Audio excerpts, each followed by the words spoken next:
நாம் அரசியலுக்கு வந்ததிலிருந்தே நம்மளை பற்றி நிறைய சில வதந்திகள், அந்த டீம் இந்த டீம் அப்படிலாம் சொல்லிக்கிட்டு இருக்காங்க இல்லையா. ஆனால் இவர் எந்த டீமும் கிடையாது, மக்களுடைய டீம், பீப்புள்ஸ் டீம் அப்படின்னு எல்லாருக்கும் தெரிஞ்சதுக்கப்புறம் வேற என்ன அவதூறு பரப்பலாம் இவர் மேலே அப்படின்ட்டு ட்ரை பண்ணி எல்லாமே அவங்களுக்கு ஒர்க் அவுட் ஆகலை. ஸோ கடைசியில் என்னதான் இந்த விஜயை பண்ணலாம் அப்படின்னு நினைக்கும் போது தான் இந்த கூட்டணி அந்த கூட்டணிலாம் சேர போகிறாரு அப்படின்ட்டு ஒரு பொய்யான ஒரு பிரச்சாரத்தை பண்ணிக்கிட்டு இருந்தாங்க.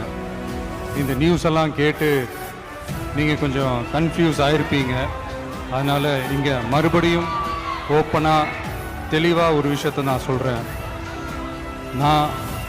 நாங்கள் எப்பவுமே மதச்சார்பற்ற கொள்கைன்றதில், அந்த ஸ்டாண்ட்லேயோ, மதச்சார்பற்ற சமூக நீதின்ற அந்த நிலைப்பாட்டிலையோ எப்பவுமே சமரசம் வச்சிக்கவே மாட்டோம்.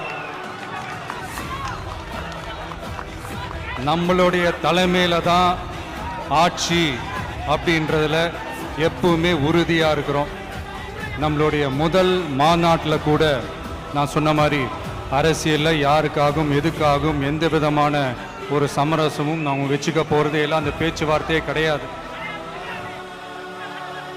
சரிங்களா? அதனால் யார் என்ன அவதூறு பரப்புனாலும் தயவு செஞ்சு அதை நம்பாதீங்க.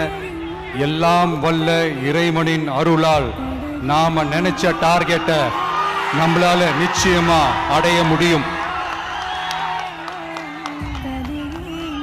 இன்னைக்கு என்னுடைய இஸ்லாமிய சகோதர சகோதரிகளுக்கு என்னுடைய ரமலான் நல்வாழ்த்துக்கள்.